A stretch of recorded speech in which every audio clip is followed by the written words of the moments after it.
Welcome back, Giants fans. So today we have a video going over players the Giants may release, cut this offseason because apparently Joe Schoen wants to clear around $40 million in cap space. So we'll go over some names the Giants could cut. There will be plenty of Giants videos coming up this offseason. Team needs, free agency, draft stuff, so stay tuned for those videos. Hopefully you guys enjoy this video, and let's get into it. So according to overthecap.com, the Giants are at negative $11.3 million projected for 2022, which of course you can't have. Guys have to get cut from this team, trades may have to happen, things like that. The Giants don't have much dead cap space. That's good. It's only $290,000 in dead cap space right now, but you would assume as guys get cut, there will be more dead cap space. If a guy like James Bradberry gets cut, for instance, that's like $8 or $9 million in dead cap space right there. So anyway, there will be some of that, but the Giants can get themselves in a decent position, hopefully, this offseason if Joe Schoen makes some big moves and gets rid of most of these guys on this list. Anyway, we'll start at the top with James Bradberry. Bradberry, of course, spent 2 years with the Giants, had a phenomenal first year, took a bit of a step back in his second year, but still had a pretty good year overall. He's now 29 years old next year. He's slated to make $21.8 million in 2022, but has a dead cap hit of $9.7 million. So the Giants did restructure his contract multiple times this year just to fit their team under the cap for the 2021 season. So Bradberry, unfortunately, does have some money owed to him in 2023, but it's only $1.3 million. As for next season, if the Giants were to cut James Bradberry, they can save themselves $12.1 million. So just cutting Bradberry alone will get the Giants back into the positives because they're already at negative $11 million. So if they cut Bradberry, they're back, past zero. They can get back into the positive and not the negative. So that would be the good news. The bad news is that James Bradberry is still a good NFL player. Like, he's not a lockdown corner and definitely not a top 5 corner by any means, but James Bradberry is a very useful player for this Giants defense. Now, there is a scenario where Don Martindale comes in, James Bradberry does not adjust to the scheme properly, and he has a down year, of course. That's definitely possible because Patrick Graham was more of a zone guy, and it seems like James Bradberry thrived in that defense. Maybe with Don Martindale, he sends a lot of pressure, he's going to ask his corners to play a lot of man. Maybe Bradberry's not a great scheme fit anyway. But getting rid of Bradberry doesn't help the team. He's a good football player, but I could see a world where Joe Schoen looks at that $12 million saving and goes, you know what? James is a good player, but it saves us a lot of money, so we have to go in that direction. So personally, if money was not a thing, I'd rather keep James Bradberry, but based on the contract, Joe Schoen may have to make that tough decision. Next, we have wide receiver Sterling Shepard, who is the longest tenure Giants, but it seems like, he may not be here next year. I think we know that. He's already 29, which makes me feel old as hell. I remember the day he was drafted. It doesn't feel like it was that long ago. But anyway, Shepard had a good Giants career when he was on the field. The problem was he was not on the field very often. Unfortunately, in week 15 this year, he tore his Achilles, which of course is very tough to come back from. So the Giants can wait to cut him after June 1st and save themselves more money. So Shepard's slated to make $12.4 million in 2022. If the Giants wait past June 1st, they can save $8.5 million in 2022 and then $9.5 million in 2023. He has 2 years left on his contract, recovering from the injury.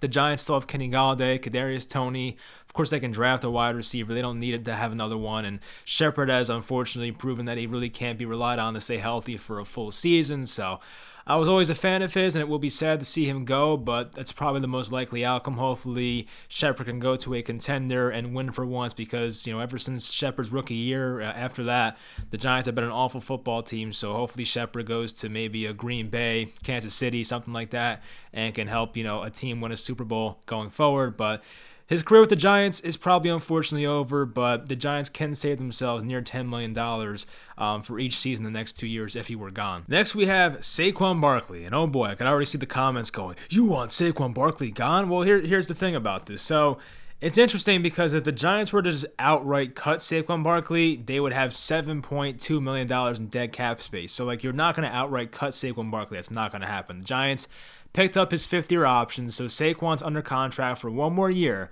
But if the Giants were to trade Saquon Barkley, the Giants save $7.2 million. Now, what type of return can the Giants get for Saquon Barkley?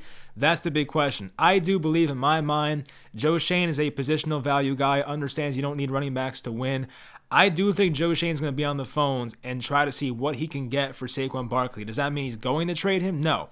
But if Joe Schoen gets an offer that he likes and thinks is fair for Saquon Barkley, I could see a world where he's traded this offseason. But the problem is Saquon's had back-to-back, well, really 3 years in a row of being injured. Of course, he missed basically all of 2020.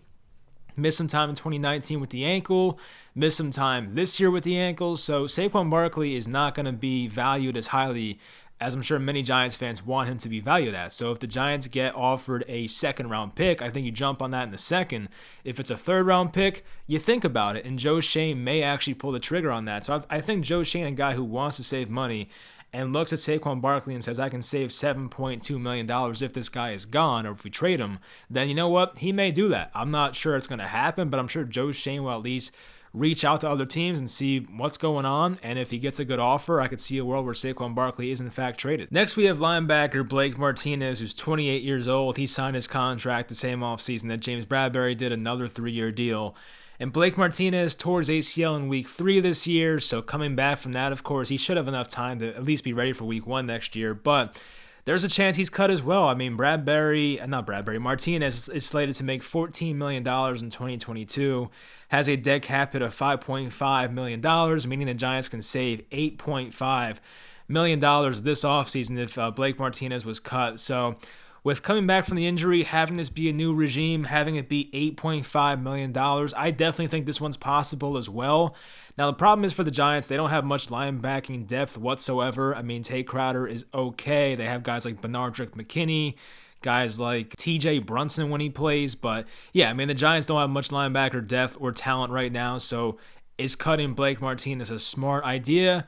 Maybe not, but the money is still $8.5 million. Money talks, and I could see it happening, but for how thin the Giants are at that position, maybe Martinez is a guy you want to hang on to for at least another year. I have no idea, but I think it's definitely possible based on how much money they can save here, but the Giants have to be aware of the lack of depth at the inside linebacker position. Next, we have Kyle Rudolph, 32 years old. This was, I guess, pretty easy to see coming, of course. He's slated to make $7.4 million in 2022, has a dead cap hit of $2.4 million. The Giants can save $5 million flat if he were cut. And I know $5 million is not like a ton of money, but still, you're going to do it because Kyle Rudolph did not look right last year. Of course, had foot surgery. He's already 32. You can tell he's declining. He made a couple nice plays last year. Had that long catch versus the Chargers. Had a touchdown in some other game right after that. But Kyle Rudolph was not worth the investment whatsoever. So he was supposed to be a red zone option. He was barely used in the red zone, of course. So yeah, he was definitely ineffective. He's definitely getting up there in age, and it would not shock me if he never played again. At this point, I have no idea what he wants to do with his career, but the Giants should definitely want to go this route. I can definitely see Kyle Rudolph not being a part of this team next year. Next, we have Riley Dixon, our punter, 29 years old. He's slated to make $3.1 million in 2022. He has a dead cap hit of only $320,000. The Giants can save $2.8 million if they were to cut Riley Dixon. And Dixon had a down year in 2021. He's been declining the past couple years. He had a career low in yards per punt, and he just had some rough moments last year. So Riley Dixon, in my opinion, for sure is going to be cut. At the time, it looked like a great trade by Gettleman. He traded a 7th-round pick to the Broncos to get Riley Dixon, and Dixon had a really good first year with the Giants, but then after that kind of tailed off. So it seems like it's a no-brainer cut. Hopefully the Giants can, go in the draft and find somebody in round 6 or 7, get themselves a cheap punter and go about it like that, try and save money where you can. So Riley Dixon, I would be shocked if he were back on the Giants next year. Next, we have Nick Gates, the center. Well, he was a right tackle and he was a guard, then he went to center, of course. Nick Gates is interesting, though, because he's slated to make $3 million in 2022, has a dead cap hit of almost $900,000. The Giants can save $2.1 million if Nick Gates were cut. And the problem is with Nick Gates, he's coming off this very devastating, gruesome leg injury where it required 6 surgeries to fix it. So we're wondering, is Nick Gates ever going to be the same player again? Can he even play next year? We don't know. So Nick Gates, while he was a league average center, he was playing pretty well, especially for the circumstances and how bad the offensive line was, and center being a new position. Nick Gates is not a guarantee to be back here next year. It wouldn't surprise me if he was back, but looking at the $2.1 million they can save and looking at the bad injuries coming off of, I could see a world where the Giants want to go in a different direction. So we'll find out what happens there, but hopefully Nick Gates, if he comes back to the Giants or goes to another team, hopefully he comes back healthy and still plays well. Definitely a fan favorite, but I could see a scenario where the Giants want to go in a different direction just to save a couple $1,000,000. Now, as for Devonta Booker, he's going to be 30 years old next year. Booker's slated to make $3.1 million in 2022.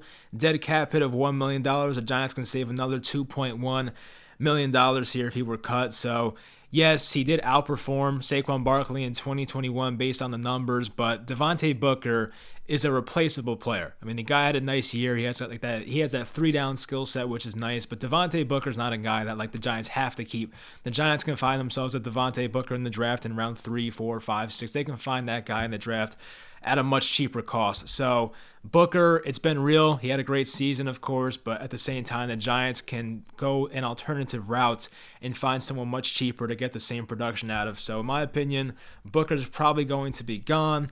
Now, if the Giants were to do exactly all these moves, they can save around $48.3 million approximately. So that, of course, would be a very nice savings. But at the same time, you're losing a lot of talent here. Bradberry's a good player. Shepard's a good player. Barkley's a really good player. Martinez is a good player. You're losing talent here. It's not like you're just saving money just to save money. You have to lose some to get some. So the Giants are losing talented players, but they're also gaining money in cap space. So I don't think the Giants want to go the route of free agency that hard. I'm sure Joe Schoen, he said that in his press conference, wants to draft guys and retain them and keep them here. I don't think Joe Schoen wants to spend a bunch of money in free agency.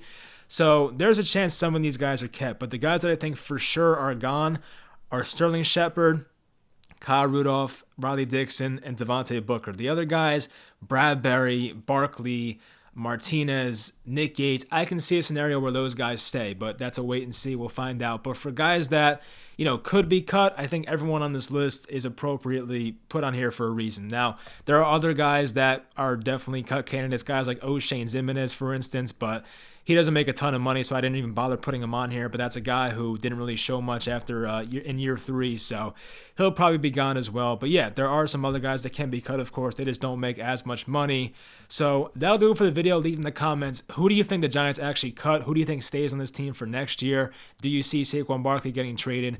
Hopefully you guys enjoy this video, and I'll talk to you guys next time.